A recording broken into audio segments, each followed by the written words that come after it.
welcome everyone to Talking Talent, specifically around data and diversity.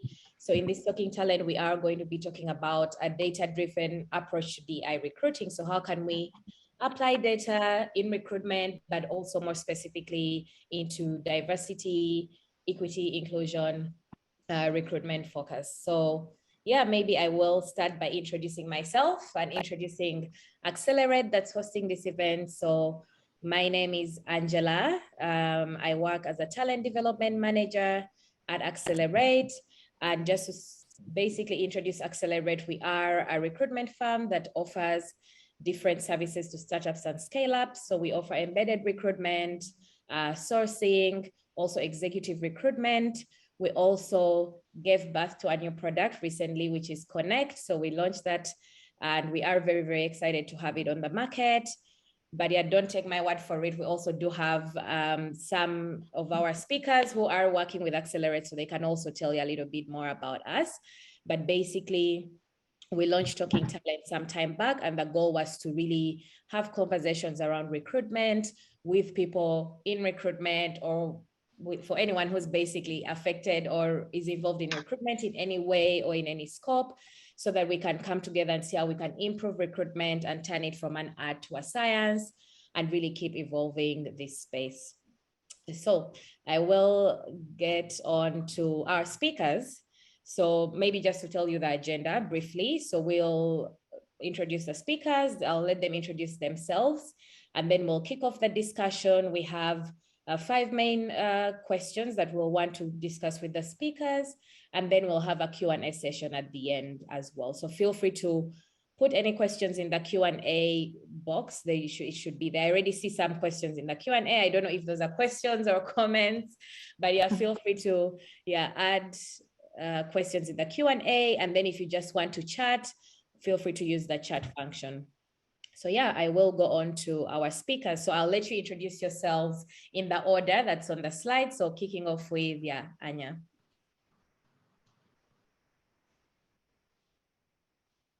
All right. Okay. Hello, everyone. Thank you so much to this meetup. And yeah, I'm Anya. I currently am working at SoundCloud as a team lead in recruitment.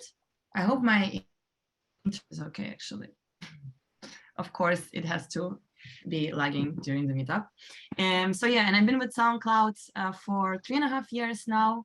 Feels honestly like it's been 10 years or more. I've seen like SoundCloud being such a different company.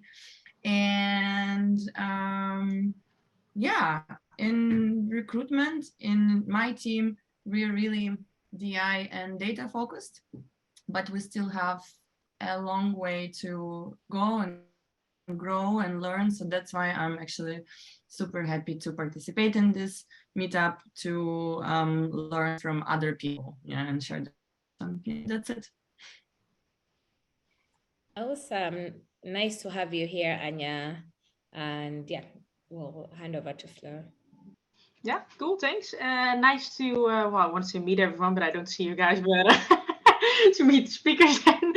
My name is Fleur. I'm one of the founders of eQualture. We are a Rotterdam-based scale-up, and actually super excited to be here today because our mission with our company is to make recruitment as unbiased as possible by introducing data in the hiring process. So I won't dive into that too deep, but therefore super excited to be here today and talk about this topic with you guys.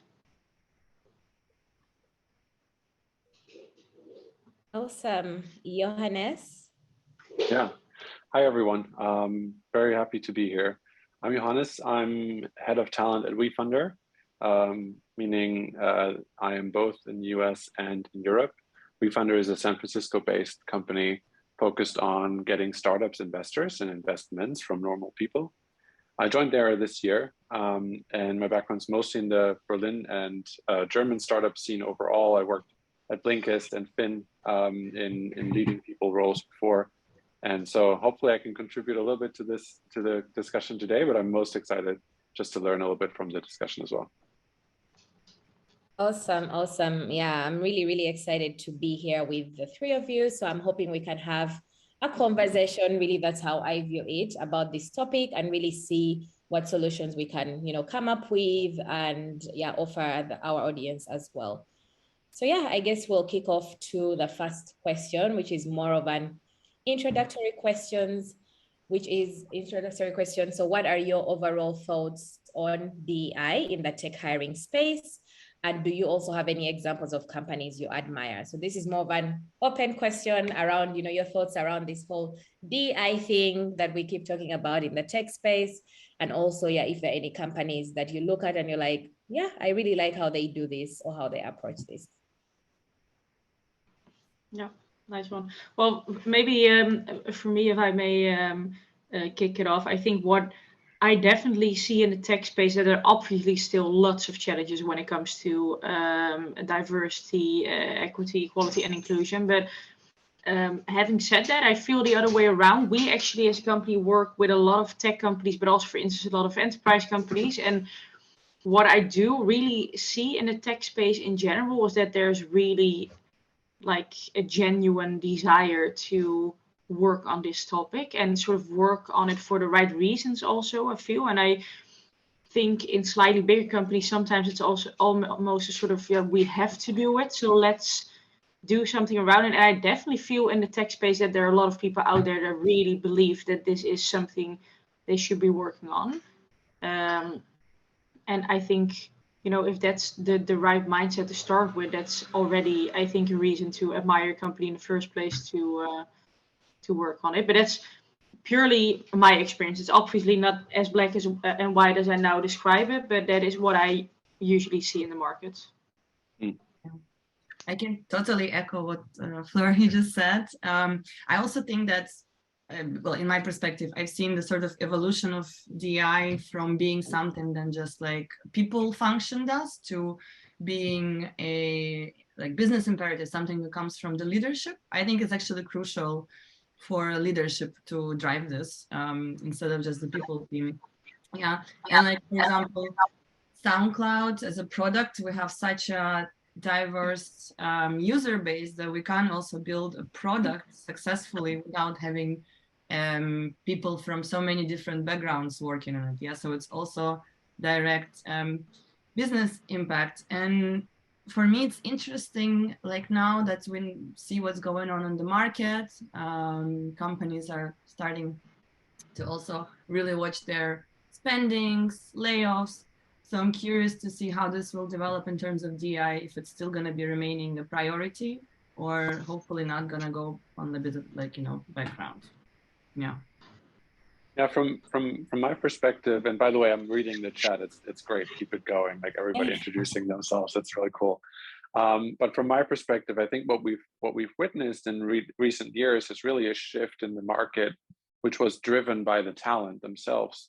I think most tech companies were swimming in VC cash, which was relatively easy to get compared to previous phases, and that makes it very, very difficult to actually go out and hire successfully.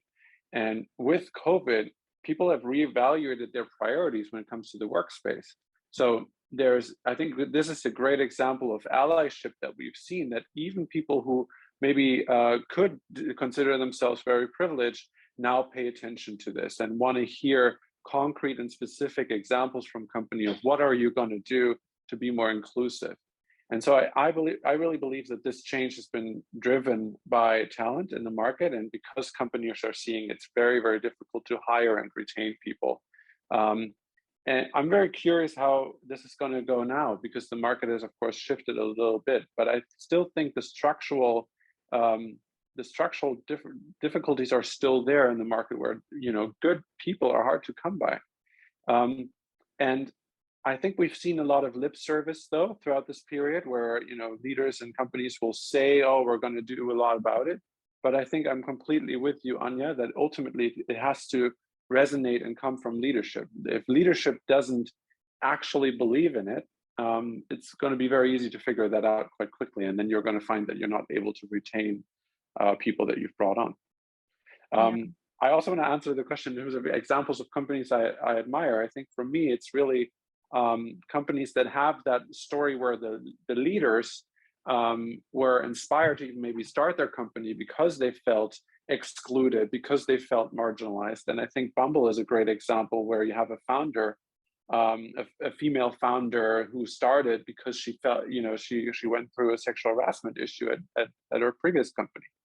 And when you go to their career side, the first thing you see is inclusion and how that matters to them. So that I find very inspiring, because I really believe that that's what talent looks out for. And I don't have the exact data, but from all I know, a lot of people, the majority of candidates now say that they want to see specific actions taken to be more inclusive. So I think Bumble is a great example of how to do that. I think, Johannes, you actually had, I will try to find it during this session. I think Glassdoor actually published a cool report about this end of last year, something like that, that 3 out of 4 candidates stated that they no longer want to apply to a company that doesn't, explain what they do in the DE&I topic. So I think that indeed definitely shows that people just sort of demand it now that companies start acting upon it.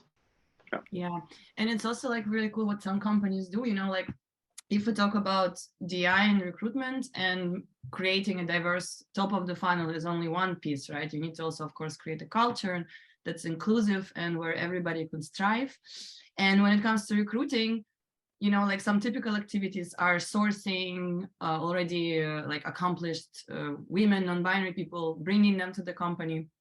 And it's not really helping the industry much, right? So there's some cool initiatives where companies actually hire maybe junior talent from underrepresented, marginalized group, and then train them and help the talent. So I think that's also really great that companies start doing that. Like I know Zalando is doing that. We at SoundCloud had an initiative like that to Developer Bridge, and yeah. So I think that's also important, this piece. Yeah, awesome points. And I think just to kind of piggyback on what you said, Anya, I think, and also what Johannes also touched upon on leaders being able to drive this, because I think with any initiative in a company, if the leaders are not behind it, most likely the rest of the team is not going to be behind it. So I think leaders need to also be more accountable around this topic and also be willing to do that difficult work.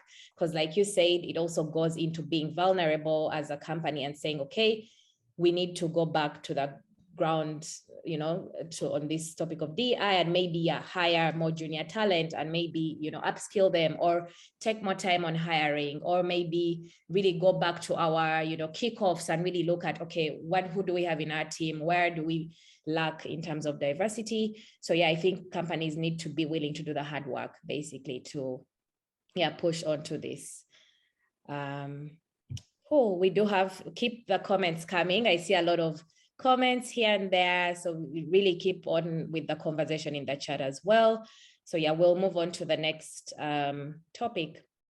So when it comes to the topic of data specifically, because we also want to really see, of course, there's so many diversity initiatives that we do in many different ways, but data is also something that really carries weight when it comes to measuring how we are doing in terms of diversity, both in recruitment or in the organization.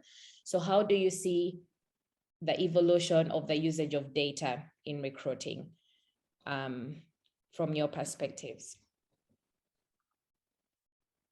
Maybe I can start on this one. I think it's a difficult topic when it comes to DEI, particularly in Europe, because we are somewhat hindered to collect a lot of data on this topic.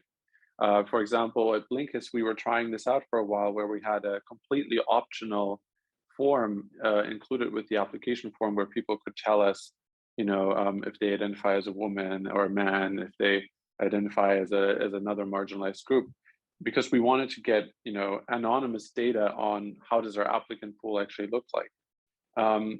We made this as clear as can be. It's optional. It's not going to be collected alongside your application itself. But still, a couple months later, we received a complaint from an official institution saying, hey, that's not okay. You're using data to discriminate against people. I think that's a very important example to show how, in particular, anti-discrimination law sometimes makes it very, very difficult to get a good quality data.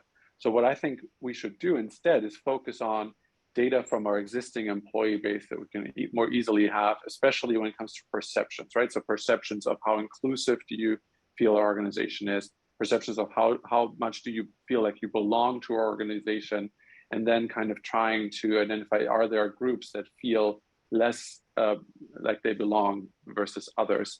Are there groups that we're completely lacking here? But I think it's very difficult when it comes to specifically hiring to gather data on whether or not you have a diverse applicant pool, let's say. Yeah, that's a great point. And maybe just to also expand on this, Johannes, so in terms of, so when we jump out of maybe the diversity topic and talk about recruitment in general, how do you, let's say, see us using data, just in general? Maybe any insights on that as well? I mean, in my experience, at least in my team, we evolved from being sort of like transactional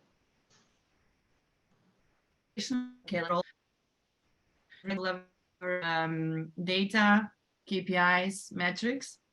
And I mean, we use Greenhouse ATS, yeah, but it's has great reporting capabilities, but it's also about keeping the data clean. So in the end, we pull data from so many different sources. It's a bit messy, but we did design one big people metrics dashboard where we collect data from every step of the employee lifecycle, from top of the funnel to exit interviews and stay interviews and attrition, all that, L&D usage, so everything we can track.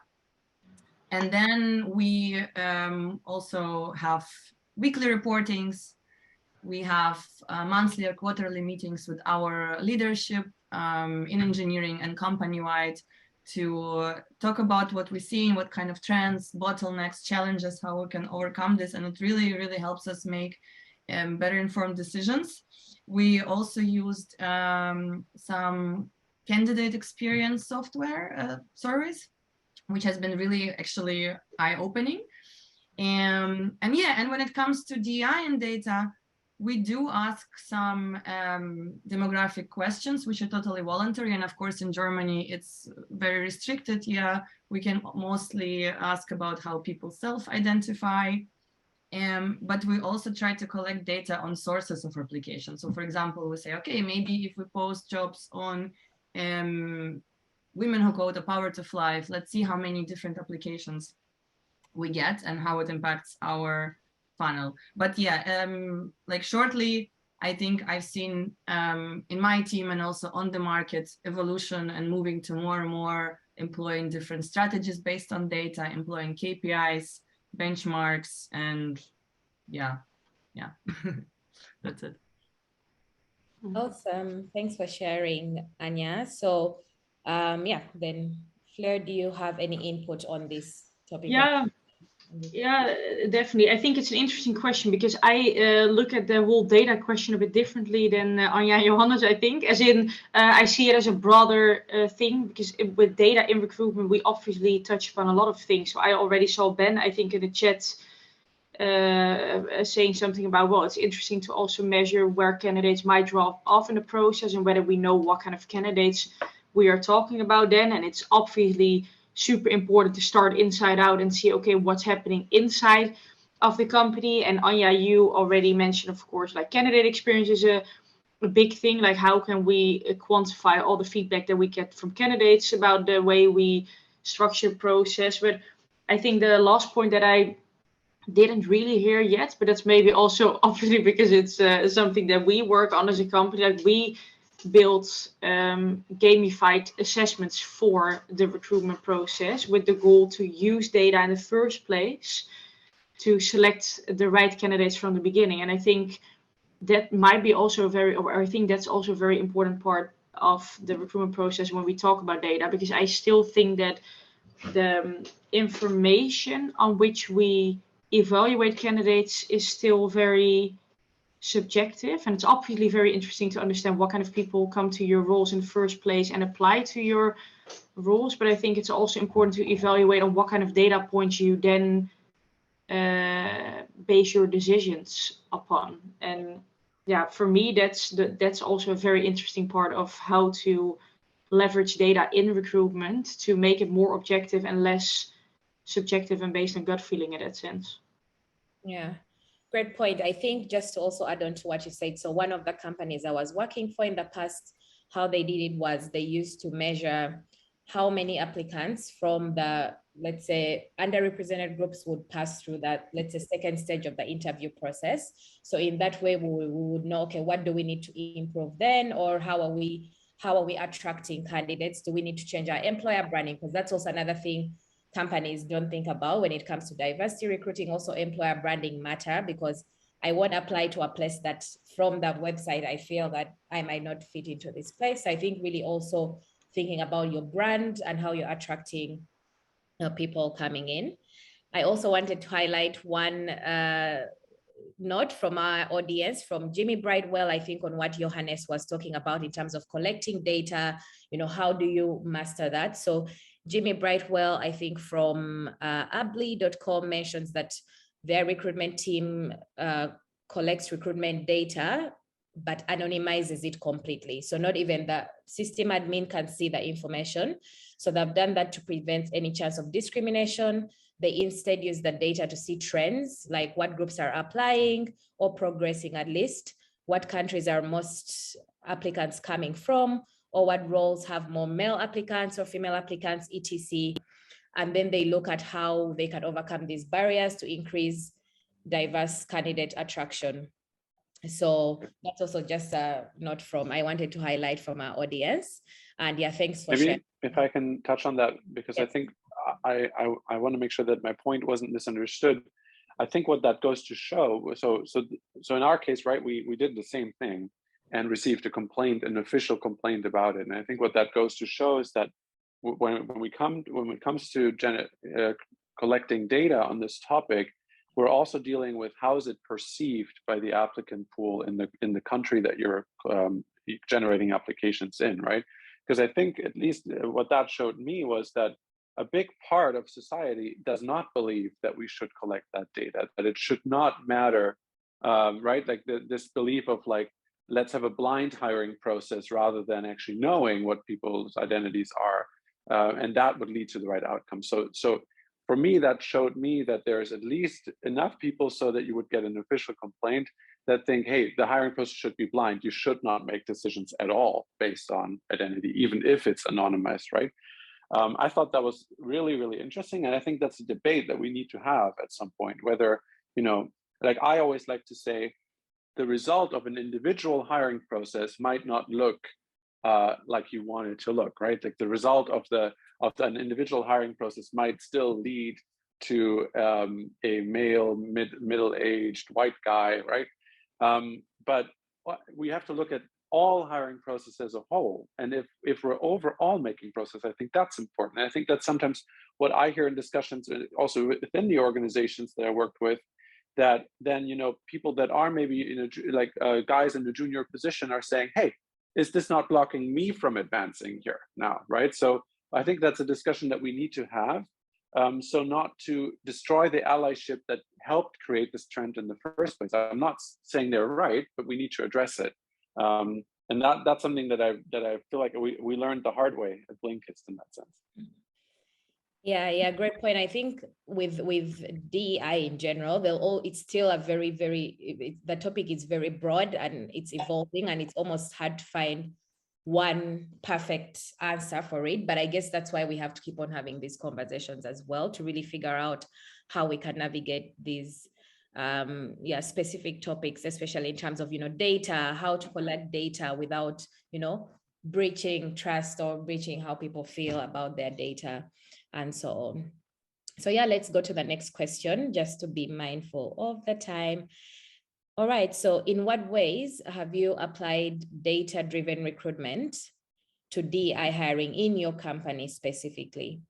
Yeah, you might have touched upon this, I think, Anya, already lightly in the past question, but yeah, feel free to share a little bit more on this.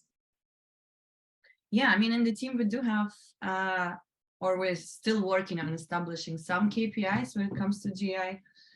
hiring, right? It's a bit tricky because you need to balance the business needs of filling the role as soon as possible with actually prioritizing DEI. And that's where you could see if we're actually DEI driven or not.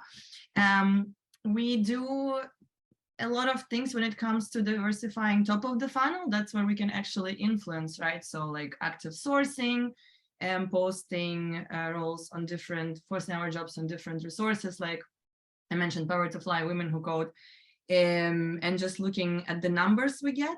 Yeah, I mentioned we also ask the voluntary questions about how people self-identify. But, you know, diversity, it's not only about gender, right, or ethnicity. There is also neurodiversity, for example, then diversity when it comes to caregiver status, religion, and so on.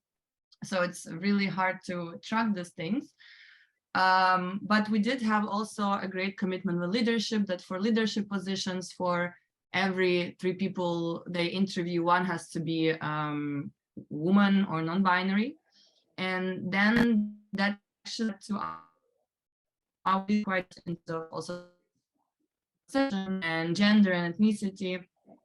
But like I also wanted to touch a bit on this topic of blind hiring, yeah, and just like, you know, maybe saying, okay, let the best candidates get the job, because in my opinion, and then really if we do this, we're really forgetting about the circumstances and backgrounds and conditions that people have, and about privilege, you know, because we need to remember that people come from different backgrounds, like people from developing countries might not experience this interview process even, or not used to this work environment. So maybe they cannot answer perfectly a question about like experience with, I don't know, agile, whatever, yeah. But it doesn't mean that they cannot do the job successfully and strive. So yeah, I think it's always important to remember that there is diversity, but there's also equity, yeah, and making sure that we actually think about people from different backgrounds and different, like, yeah, environments when hiring, and give everybody a chance. Yeah, I very much agree with you, Anja. I think I'm definitely a fan of blind hiring if it is combined with the right form of data, because I think that purely blanking out the demographic details on a CV, for instance, doesn't do justice to the company and the candidate, because then we're indeed still evaluating people based on what the CV tells us. And exactly like you said, Anja, like some people just didn't have the privilege to follow education when they were younger, for instance. And if we then purely make sure that their name and age and gender and etc. is all not on the profile, we might still reject them based on the wrong reasons. And then I think if not implemented successfully, we just sort of swipe all the biases to the next stage in the funnel. Because then if, for instance, the people that conduct the interviews are not, well, totally bought into the concept as the recruitment team, for instance, then you would still see all the biases arise one step later in the funnel. So I definitely think that it could be a good idea to get rid of everything that makes you sort of biased and subjective, but then enrich the sort of information that you have of a candidate with objective data. And I think that's, for instance, where any form of an assessment, and then one that isn't then again prone to cultural bias, for instance, could play a very interesting part in an organization. Because if we then, for instance, talk about neurodiversity also, we can focus on more things than purely where do you come from, or what is your demographic background, for instance, more like what will you bring to the company, and do you have the capabilities to be successful for what we're looking for, instead of do you have the experience that we're looking for. And in my opinion, that's sort of attacking it in a full sort of mode, instead of purely picking some things that we blind out. From my perspective, I'm going to go back to an earlier point. So I think that what we've seen in tech has really been driven by candidates asking more actively, like, hey, what are you going to do? And I think that's amazing, because ultimately what we've seen in recent years, at least, is that one of the main growth hurdles that companies faced was actually delivering on their hiring targets. So whenever we choose a new company, whenever we are candidates, I really encourage everyone to be that active and be that specific and ask those questions, right? because ultimately that's where the commitment from leadership is going to come from. And personally, I think sometimes as talent leaders, as talent acquisition folks, we are a little bit ignoring the leadership side of the equation. And what's going to happen is, if we imagine we come up with the perfect hiring process, whether that exists or not, and then we're bringing great, we hired a gay guy. Here he is. He's going to join the organization. Everybody else is straight. It's very easy to feel tokenized in that situation. And I think I really wonder whether an organization like that is going to be successful, where leadership doesn't have that commitment to actually seeing people for who they are, rather than just the stereotype that they come with, and bringing them into the organization and being inclusive about how to kind of work together. I think if we don't have that commitment, no matter what we do in hiring is always going to fall flat on its face. So I really think when it comes to kind of how can we apply data to this process, for me, it's always been about kind of emphasizing the inclusion of the hiring process, because I think here we have also the least legal boundaries to what we do. So inclusion for me, for example, means that when we send a case study or a code assessment to a candidate, we say, hey, we understand there's different scenarios, you might have a different scenario here. You might not be able to deliver it in 3 days. Just let us know what you need from us to be able to make this work, right? Because some people have full-time jobs, some people are caregivers. Similarly, on job descriptions itself, the first point under requirements is always at WeFunder, hey, don't have imposter syndrome. If you feel like you don't fulfill all these points, right? It's a fairly obvious one nowadays, but really specifically spelling that out and saying, hey, we want to hear from you. And so kind of you apply this throughout the process and I completely agree there, Fleur, like at every step of the way, you make sure that you have an inclusive process that invites people to the party in a way. And then if you have the commitment from leadership, which we're going to be able to keep having because the candidates ask those questions, then I think we're on a good track. Sometimes though, I will also say the easiest data point might sometimes be, hey, look at our C-level team, 8 guys. And I think in that situation, it might really, really help to say, here's the data. You're not a very diverse group of people. Let's have a commitment as we hire the next person to really bring on somebody that's going to help us make the organization overall more diverse, because it comes from leaders. If all your leaders share the same background and biases, good luck trying to hire any diverse team under them, right? So I think sometimes it comes down to really having a commitment about a specific hiring process as well that you can have based on data. That was a lot of points. Sorry, I was talking for a while. A lot of good points. So because of time, sorry, Flo, were you? I'm just being mindful of the time because I know we still have the Q&A, but I will let you finish your point and then we can try to move on to the next. No, I just briefly want to say about your points, Johanna, super good points all, by the way. I think also, for instance, I speak to a lot of people that sometimes say I reject people because of spelling mistakes in their motivation. I'm like, yeah, but they could also be dyslexic, for instance, like we just don't look at it for some reason. But I think the point that you mentioned is a super fair one, Johanna, is like it should be from the leadership on be diverse. And at the same time, I think that might also be a huge challenge for companies because, start making a group of 8 guys diverse and then promise the first women, for instance, that will put into the group, like, okay, that will follow more, you know? So I think if you're already at that stage, but it's, I think, a longer discussion that we have today, but I would be curious to hear how you would actually tackle that issue because it might be such a big thing to overcome then.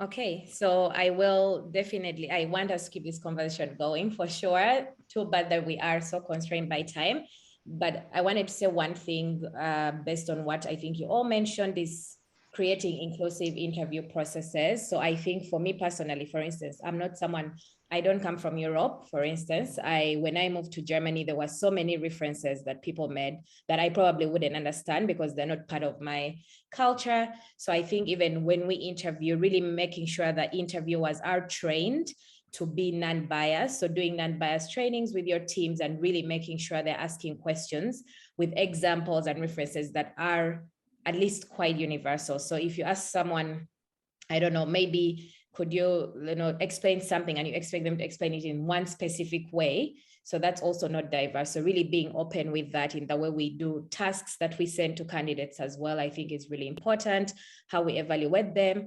And then one thing is this culture interviews that we have. So I hope we are not calling it culture fit anymore, because no one is supposed to fit your culture. People should add to your culture, right? So I've had some companies that are like, oh, I don't think they would fit our culture. They weren't bubbly or enthusiastic, but what's your definition of enthusiasm, So someone could be just maybe shy, or just how they perceive professional settings could be different, In Uganda, for instance, we have a lot of hierarchies. I wouldn't go to my boss and just offer suggestions.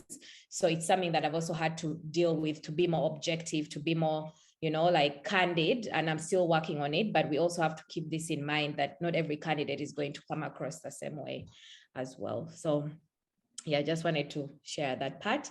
So we'll go on to, I know we have around 40 minutes, so maybe we'll do one more question and then we'll open up the Q&A, because we have a lot of questions in the Q&A. I don't even think we'll be able to finish them, but I will also make sure that Anya, Flor, and Johannes get these questions, and maybe we can have some of them answered even asynchronously. So yeah, let's move on to the last question, Isabel, maybe. Okay, let's see. Okay.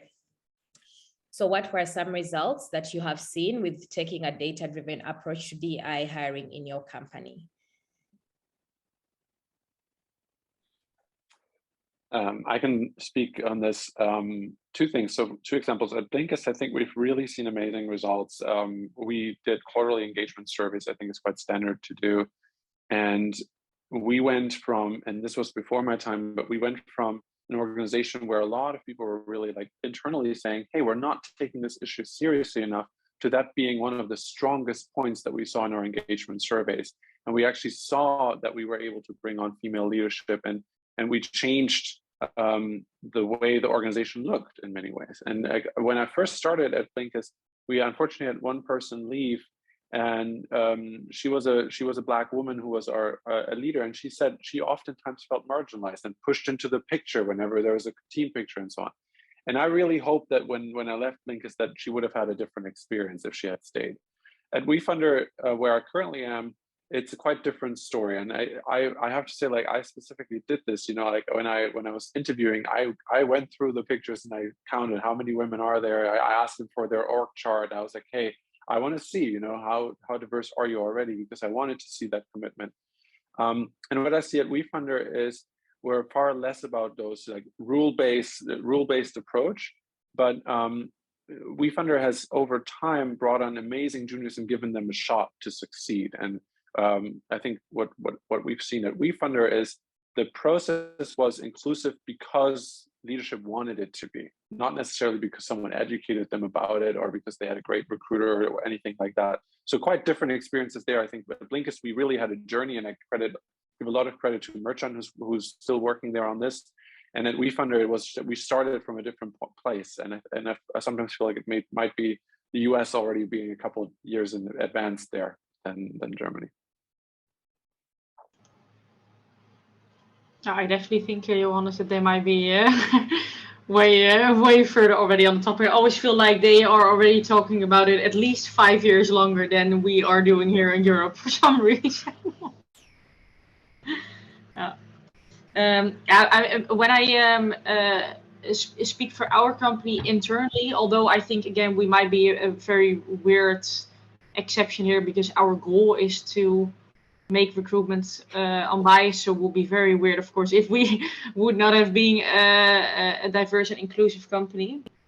But when I look from our perspective, apart from the fact that I think on all the basic things, we are a typical very diverse company. We have like a almost perfect 50-50 split in gender, although I think that it's already might be a biased thing to say on its own, because I don't want to exclude non-binary candidates here then, for instance, but we have like, I think 18 nationalities or maybe even more in a team of like 40 people. So I think we tick a lot of the standard boxes. What for me personally is a very important thing, and that's what we always look for in new hires, is really the cognitive diversity point of view also. So especially what you said, Angela, I definitely also don't believe in that whole culture fit kind of approach that everyone should be the exact same. So we also really look into like, okay, what kind of personalities do we specifically have in a team?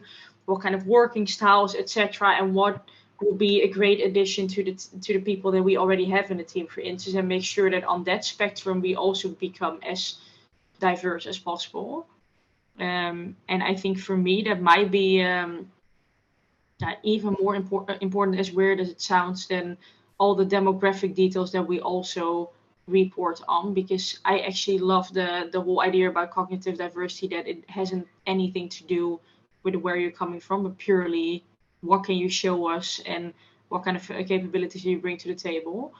So that's definitely something that we as a company really try to thrive in. Yeah, for us, we also have, like, if we look at the demographics of the company, we have, I think, around 50-50 split between men and women and non-binary company-wide. In engineering, we have 32% women and non-binary, which is like obviously not ideal, but still we've came a long way.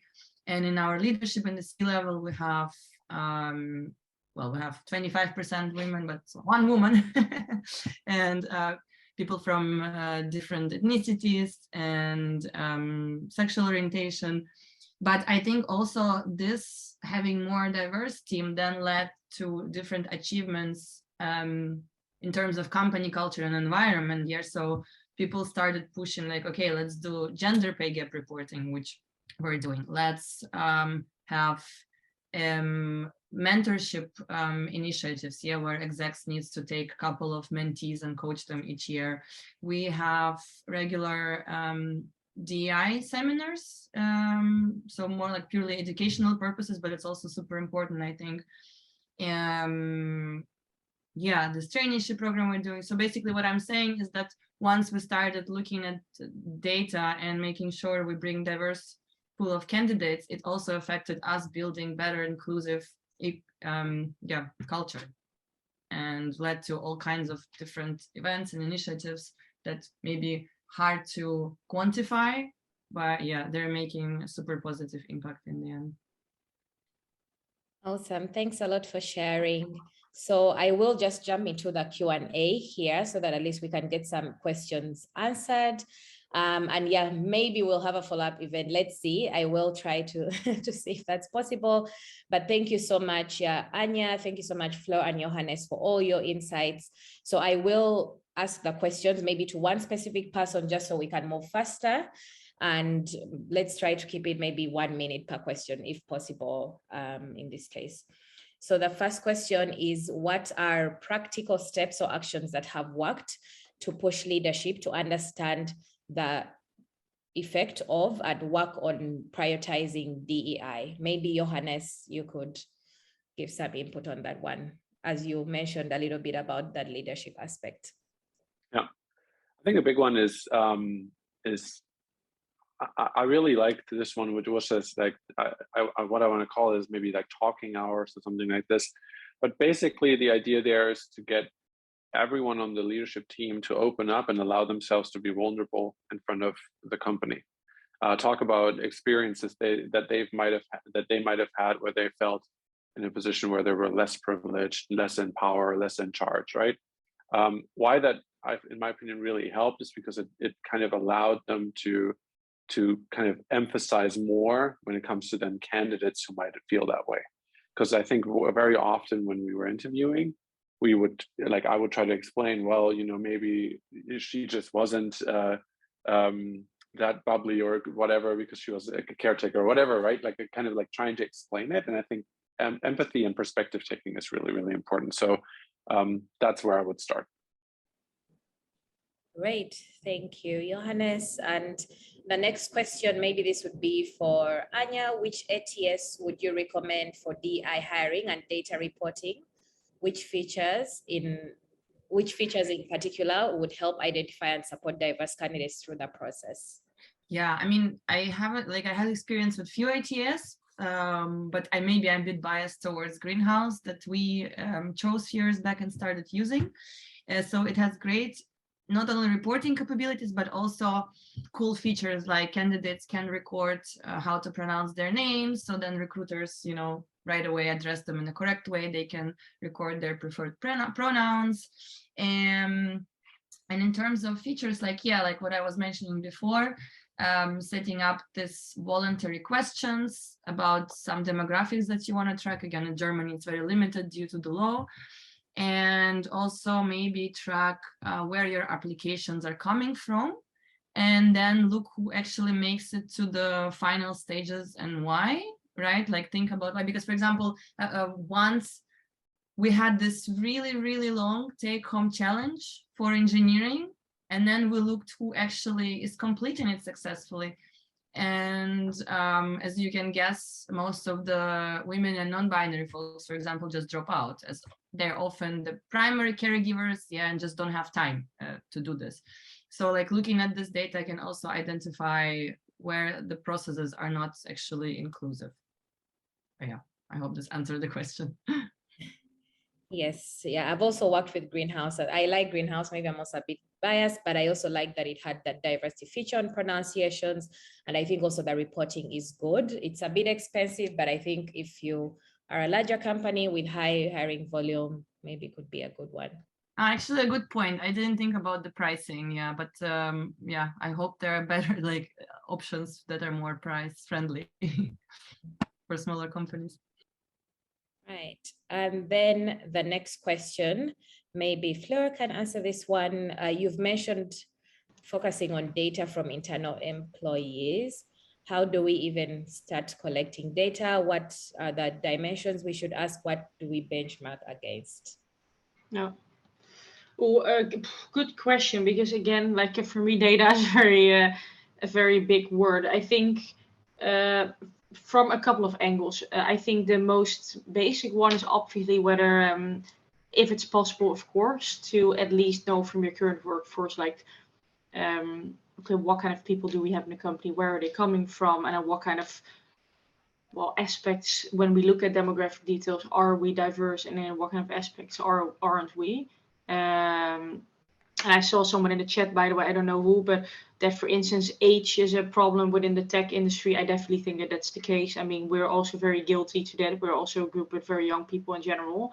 But I think that's the basics. And then again, but I think then we also come to, okay, do we need to think about pricing, yes or no? I am personally a huge fan of at least once making a blueprint of like, what do you have in a team when it comes to their characteristics, their skills, etc., to make sure that on the more neuro level you can also become more and more diverse. But then you obviously also need budgets to do it. But you can also start with a free, what is it, like DISC or a 16 personalities test or whatever, just to see, like, okay, what kind of people do we have in the company? Do we actually have enough diverse angle? So I think those will be my starting points, but I think all of it definitely requires some attention and work. So that probably also depends on the number of people you have in the team to carry this project. Thank you, Fleur. Then another question was, okay, some questions have been answered. What are some diversity channels you use for advertising job roles that you could recommend? Or what also for sourcing, what are your go-to diversity tools for reaching out or market mapping and things like that? I can think of two for the US in particular. One is Alpha. We use it specifically to reach out to women. I really like what they're trying to do as a platform. And the other one for me is not an online platform. It's having regular events, opening up your company. Right? We do team dinners and we regularly invite candidates. We regularly invite other people, founders, everyone.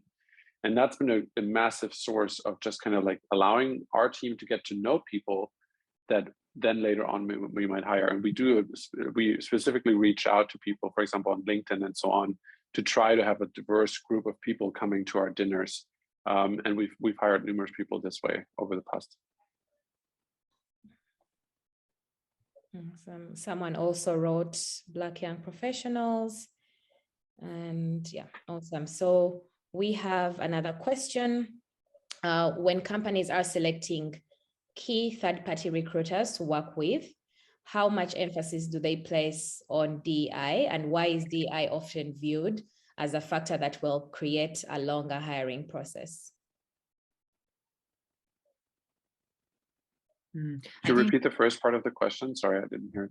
Yeah, sure. When companies are selecting key third-party recruiters to work with, for instance, like agencies or embedded firms, how much emphasis do they place on DEI, and why is DEI often viewed as a factor that will create a longer hiring process? I mean, from my perspective, it really depends on the company size, hiring goals, and other circumstances.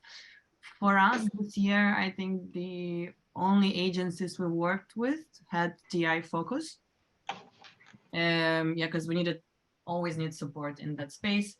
And longer hiring process, yeah, because you have to prioritize DEI when hiring, and sometimes it's more difficult to find this candidate. So that's why I also been saying it needs to come from leadership and the business. This, okay, we're prioritizing DEI, therefore we're ready to wait longer to fill a specific position, right? I would actually argue that it only takes longer while you are a less diverse organization. It gets easier with time, right? And if once you've built that brand, it's going to be much easier to actually fill your roles, because suddenly you have a much bigger pool of people to draw from. Yeah, definitely agree. However, there are roles, like, I don't know, in music discovery space or somewhere where it's just in general super hard, or in a new field like machine learning, super hard to find people in general. Yeah, and then if you want to prioritize, then it's even more difficult. But definitely like needed to do this. There is another question as well, which I also really like. So with many organizations offering remote working possibilities today, what kind of workshops, campaigns, or events can one plan to bring more inclusivity or inclusion to the remote work setup?